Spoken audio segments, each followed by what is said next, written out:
Hey, how's it going, everybody? Not a whole lot going on today. Just doing an oil change on the Duster because, as usual, up here in northern Alabama, it's like 30 degrees outside this morning. So we just came over here, took off our oil filter. So I got a funnel stuck down there to catch the drippings, so it doesn't soak the headers. That worked pretty good. And I also let the car sit for several days before I changed on it, since it's multi-viscosity oil. It probably flows about as easy cold as it does warm. As you can see here, there wasn't a lot of oil that ran out of it when I took it off. So I'm going to say that anti-drain back valve probably leaked on me a little bit because it sits at an angle in there. Not much of one. But what we're going to do, this is the filter I put on last year, actually a year ago last December, when we put the new lifter in the car. We put that Castrol racing oil in there to break it in. I'm just trying to come up with something here to prop this anti-drain back valve open. So I'm going to drain this into this container right here, and we just want to push that valve open so that we can get all the oil out before we cut this filter open so we don't make a huge mess. Alright, we got our timer set. Looks like we're about 12-13 after 11. We'll come back in a couple hours. We'll let this drain for a little bit. I got a screwdriver poked inside that anti-drain valve. I got it propped open. Punched a hole in it with the pointed screwdriver. We'll just let that sit like that, and we'll drain on it for a little bit. We'll come back in a couple hours, and then we'll cut this thing open. We'll see what it looks like. Okay, it's been about 2 hours. 2.5 actually, I think. So we're at 1:15. So let's take our filter, which has been draining for a while, and we'll take this out. Set that there. That's all the oil that came out. And this is a PH16 Fram, and I've been a Purelator guy pretty much my whole life, but when we moved up to North Alabama, maybe, I guess going on 4 years ago, I ran out of my stash of Purelators. They were the ones that were still in the white cans. That's how long it had been since I'd messed with some of these cars. And when I went to Walmart, which used to carry my Purelator, just the basic Purelator filter, they didn't have them anymore. And Advance Auto for a while had them, and they were in a red can. And the Advance Autos up here only have the expensive Purelators, like the high-end stuff for cars that go 10,000 miles between oil changes and all that. So I do one-stop shopping usually. So when I was buying my Wally World oil for the cars, I bought these $3.88 Purelator filters. I'm just going to go in and just try to cut the ring off. I know I'm shaking the camera a little bit as I'm doing this.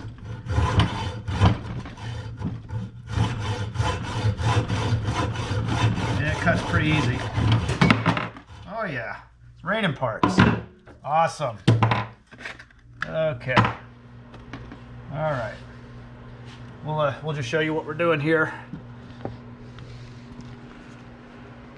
We're just coming in here. We're just whacking on it like this, just like that. You can see it's already cut through it. It cuts through it really easy. So I'll spare you guys the rest of this, and next frame we'll just have it apart. Okay.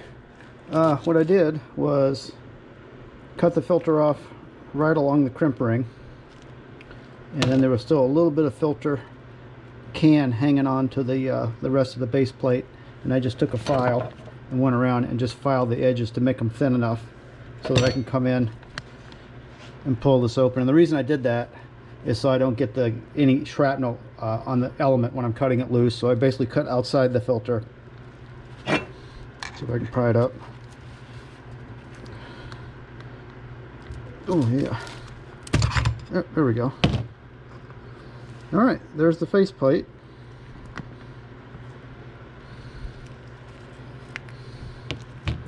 And, you know, disclosure here, those holes in that drain back valve, that was me.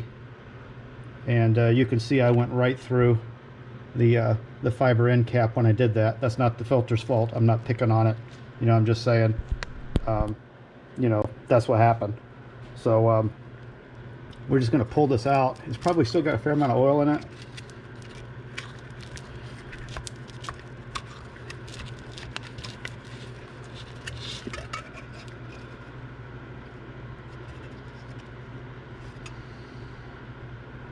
Wow, there's a lot more oil in there than I thought. That's a lot.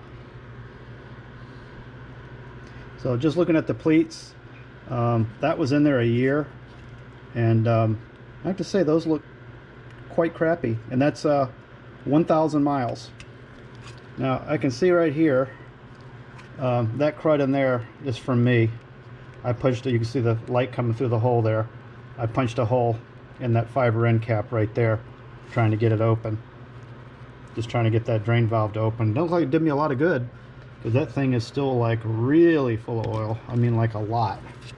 Ooh, I'm trying not to spill it here. Oh, my hands are so greasy. Yuck.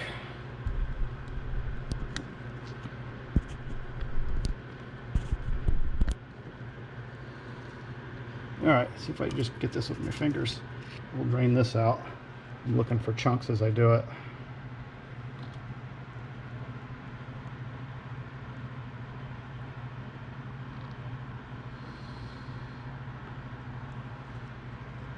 Okay, I see some crud in there. I don't know if that's from me or not, but that doesn't look too nice. Could just be the gasket material that got picked up on the bottom of the pan after I had to pull the rocker covers and all the intake stuff. It's really hard not to get some trash falling through the lifter valley or through the drain back holes on the heads. And like it always ends up in the bottom of the pan, and then whatever the pump sump screen doesn't grab, you know, it gets circulated through and it ends up in there. And just guessing that that's not the shrapnel I created from cutting it, which it kind of looks like maybe that's what that is. That's probably what that is. So I'll grab a magnet, see if I can get anything to come up with it. Let's see how magnetic this stuff is. I'll make sure my magnet's clean too. There's a little bit of crud on this magnet as well. So let's see. Let's go down in there. Oop. Got the can's magnetic too.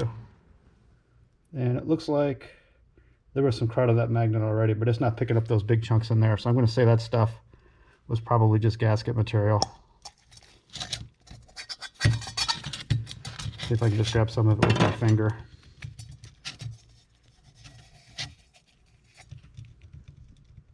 Yeah, you can see that right there. That's some crud. Probably from the, let's see if the magnet will pick it up. Let go, magnet.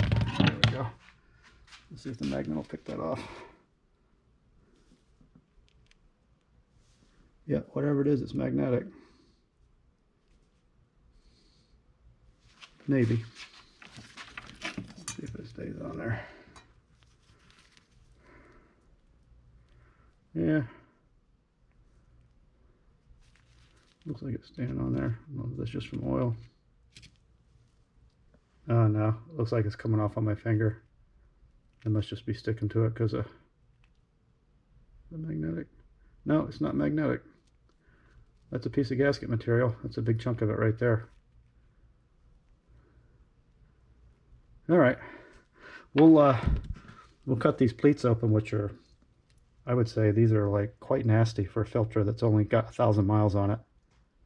These really really curled, didn't they? Not impressed with that, but I gotta say the fiber end caps that everybody complains about, which I'm not a fan of them either, they're stuck on there. I mean, they're on. They're not going anywhere. They're doing just fine. Again, not a fan of these. I prefer the Purolators just for the older cars, just the 5,000 mile units.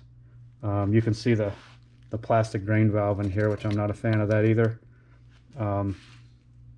Not a big fan of plastic parts inside the filter, because you can see a lot of crud on the bottom here. That's on that, and that's dirt and stuff that the filter picked up. But I would be interested to cut these pleats open, cut the pleats out and lay them out, and just see how much trash did it capture, any big chunks of stuff. You know, that seems to always be the result of taking a really old engine apart with all the crumbly gasket material. But I gotta say, I'm not real impressed with the way those pleats look with only 1,000 miles. I know sometimes they curl up a little bit. Some of those like curled up like a lot. Those just look not good. But anyway, I'll let that drain for a little bit. The silicone drain valve is still very flexible, so that part's working like it's supposed to. Yeah, not a huge fan of Fram, but it looks like it was doing the job. I don't think it doesn't look like it failed, you know, where there was stuff coming through that shouldn't. But those that filter element definitely looks kind of cruddy. Just showing you real quick, I got my magnet back out, and there's a lot of chunks of crud in there, but when I put the magnet under there, they don't move around. If they're metallic, they'd move. Now I can see a few little particles moving around when I do that, the little tiny ones, but I'm not sure if I created that from cutting into the filter. It kind of looks like I did because it ran all down the side of the filter. I was hoping I wouldn't do that. That's why filter openers are such a better idea, because it's cut with a blade instead of a hacksaw. But just looking at this stuff floating around in here, just pointing to that stuff right in there. When I hit that with a magnet, it doesn't move. So I know those big chunks are not magnetic. I don't know if you can see here or not. This isn't centered right here. This felt end cap, the center tube is poking through it, which I know this should seal it up okay-ish. That's where that goes. And then the head plate goes on it here like that. So probably not a big deal. In the back here, it looks like that seals okay-ish. Where this goes, let me just dump my oil out real quick so you guys can see this. That goes okay. Again, not a huge fan of this setup. It just, I don't know. I don't remember cutting open any of the other brand filters and having them splay out like that after just 1,000 miles. I know it's been in the car a year, but still, but I don't think anything was leaking or anything. I mean, I think, you know, hey, they do the job, but you're basically relying on that metal center tube to support this when it's put together, because you got this leaf spring in here, which is part of this drain valve. You know, that's going to mash into the can like that. And then you got your drain valve. This goes on here like that. And then this goes in here. And then it all presses down and compresses. It's hard to get it to go back in because the way I cut this can open. There, I got it to go. So you can see how it compresses. This moves back and forth. And that's basically what keeps everything sealed up in there. Keeps the filter, keeps the junk from leaking past the filter. But not real confidence inspiring to me. But anyway, we'll let this drain off, and then I'll stop blathering, and I'll show you this element cut open, see if I can find any crud inside it. Hopefully not metallic crud, like big chunks of engine. Again, just coming in here, cutting I already got one of these off. Just gonna cut the rest of this off and see if I can get it pulled apart.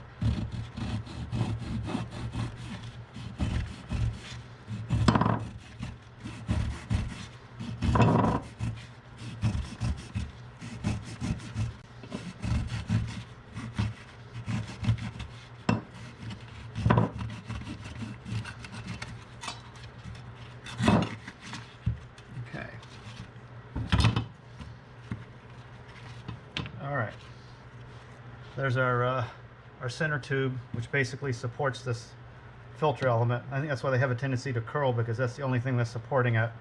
So then they have a tendency, I guess, not to be held very stable by these. But again, there's some high-end cars from the factory that come with fiber end caps. I saw a video the other day, I think it showed a Bentley OEM filter did that, as well as some Japanese ones. I'm just trying to find anywhere in the filter where it looks like it's caught a lot of crud. And this right here is the seam, and it looks like it's just glued. Nothing special. It should just pull apart. Yep, not much to it. And then just separating the pleats, just looking in here. I can see chunks of crud, like right there. So the filter definitely caught some large chunks of crud. And then there's also a lot of soot in this filter.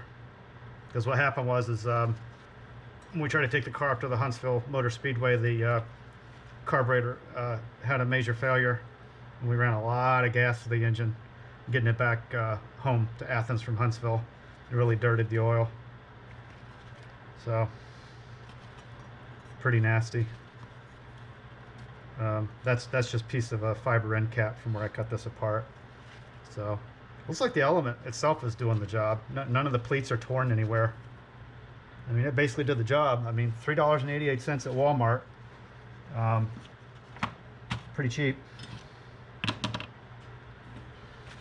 All right, I feel pretty confident that the Duster engine is still healthy, but I'm probably not going to feed it any more of these, at least any of these low-end orange can filters. I know Fram does make some higher-end ones. Again, I mean, I can't really pick on it a lot. It's just, I just don't like them. Most people don't.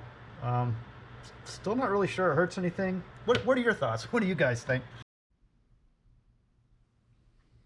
Hey, just showing you a close-up here. Some of the stuff down on the bottom is just from where I cut the fiber end caps off. But you know, looking more towards the center, you can see where this thing caught a fair amount of dirt, like right in there. That looks pretty cruddy. I don't think that's all from just cutting that fiber end cap off. I probably ought to take a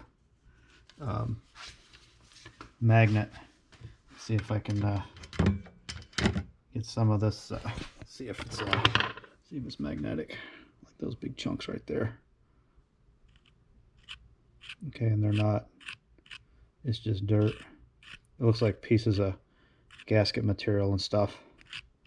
Just crud from taking that engine apart. Really tends to make a mess of things. So like no matter what you do, you always end up with some of it in the pan. So I'm not finding any metallic particles. I don't see anything that's sparkly. So that's a good sign. I think that camshaft survived that new lifter. I only replaced one lifter on it last year. It had a problem. And one lifter that for whatever reason it would bleed down sometimes, and it would just tick and tick and tick and tick and tick.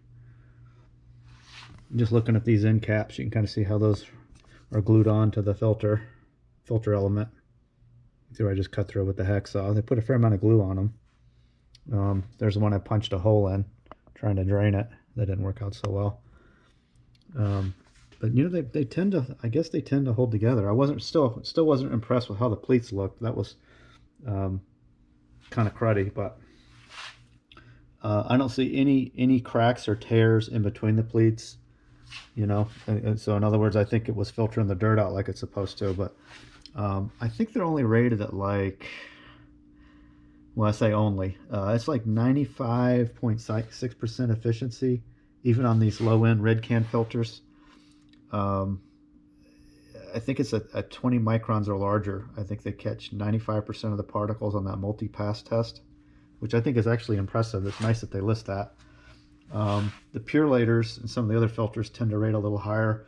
I think the lower end Purelator is 96.5% or 97.5% efficient, I believe.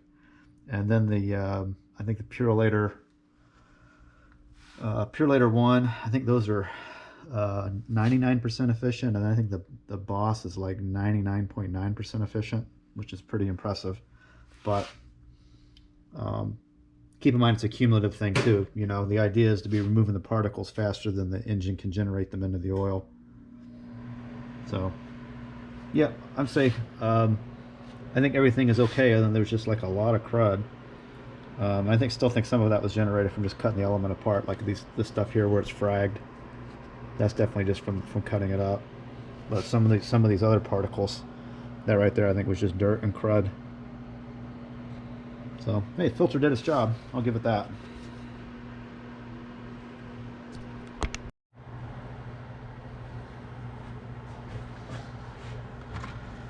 We're going to run a Purolator, part number L14670. This is the short filter for a Chrysler or a Ford. See, it's got the familiar Chrysler Ford gasket footprint. And we're just going to prime it with just a little bit of motor oil, because the thing does kind of go in. Kind of goes in at an angle like that. So we'll be careful not to overfill it.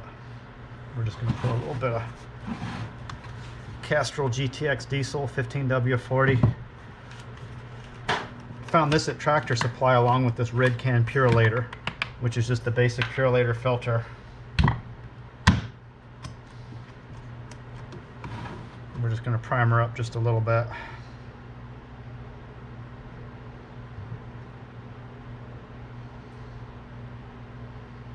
It's not a real large can, so we don't want to go overboard with it. We'll just let that settle in a little bit, and then I'll do the other thing I usually do. I'm just going to take a little clean motor oil, and we're just going to run it on the gasket.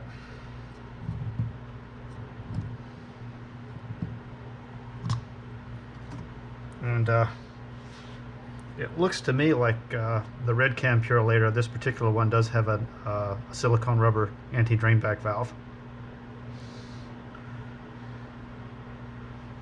Alright, so we'll go put this in the car, and I'm pretty much done with my oil change.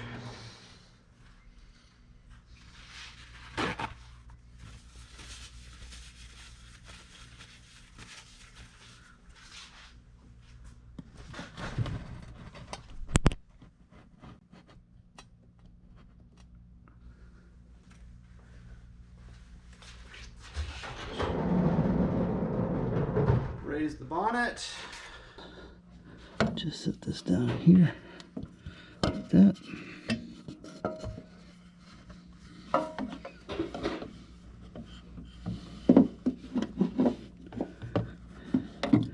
This is a two-hander.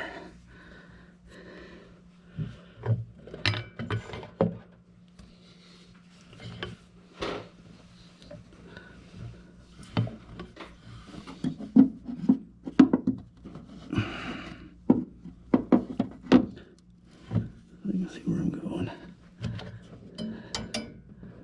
Oh yeah. Now I can see. Okay.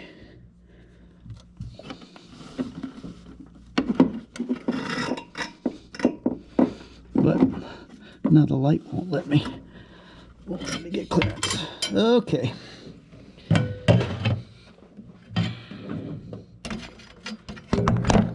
I'll do this from bottom side. It's not going to allow it. Not going to allow it.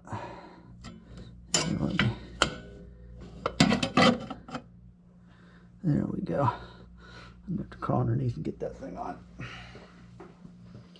Fight, fight, fight. Okay. See if I can get down there. Yeah. Ooh. Move the oil pan out of the way.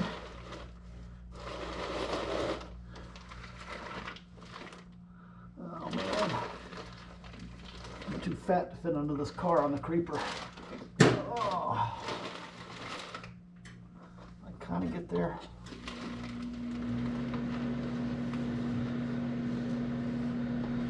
Oh boy,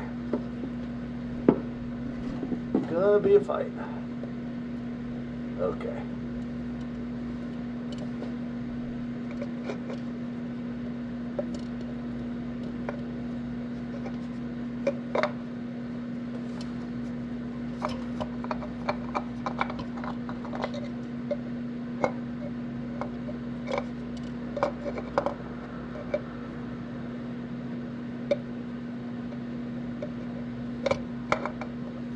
Good. There we go. All right. Oh.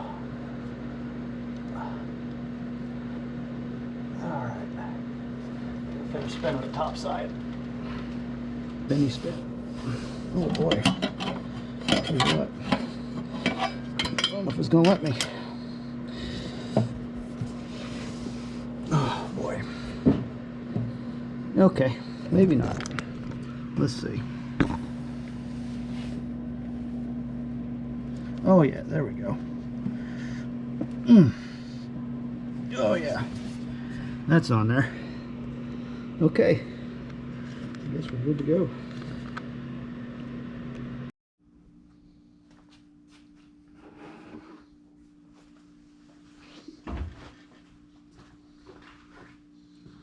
All right, we're going to start with 4 quarts Castrol GTX diesel. It's rated CK4. This is not dual rated oil, but I don't have a problem with that. And I guess the later CK4 oils, when they are dual rated, they tend to have less zinc in them, which is why I'm putting this diesel oil in here, so that this engine gets fed a steady diet of zinc to keep these flat tappet lifters alive and cam lobes.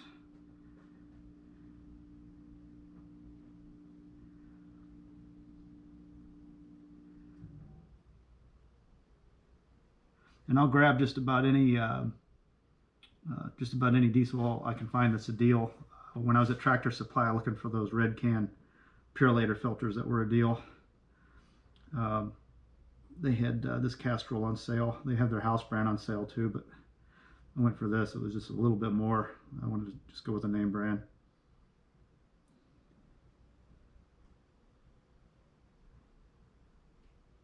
And you know, on these old cars, 3,000 miles in between oil changes. This car rarely sees 3,000 miles in a year now. So I've either, with this higher quality oil, which diesel oil is very high quality oil, if it takes me 2 years to put 1,000 miles on the car, a lot of times I'll go 2 years, but I didn't want to do it this time because I kind of polluted the oil when the carburetor dumped all that fuel down the engine, and I know it diluted the oil in the crankcase. And that's part of the reason why the oil was so black. It was low mileage. And also too, I had broken a cam and I'd used Castrol racing motor oil, which does not have a real good detergent package in it. So not something you really should be running in a street car, but for break-in. And at the time, I was having trouble finding diesel oil last year. Almost nobody had it. In fact, it's still hard to find at some of the Walmarts around here. But the Tractor Supply seemed to have plenty of it. All different flavors, you know, Castrol. I think they had Chevrondello. They had, what's the other one? Rotella. I actually like the Wally World stuff. Just the Supertech 1540 is okay. It's a little dark coming out of the bottle, which is kind of annoying because it's kind of hard to tell how clean the oil is after you run it a short time. But I've seen the TBN numbers on the Wally World stuff. On Bob is the oil guy, and I'm not that Bob. But they have some really good discussions on that web board, and people share their TBNs. They'll send in virgin oil and get tests as well as used. And this particular Castrol CK4, I think had close to 1,200 parts per million zinc in it. It was maybe a little light on a couple of the ingredients that you would normally see on an SN rated oil. But again, on, you know, something like this where it doesn't see a lot of miles in between changes, I'm not really worried about it. I'm more worried about flattening the lobes on the cam than I am worried about any, you know, accumulating any deposits, because, you know, 3,000 miles really isn't enough to do that unless the engine's like really tired.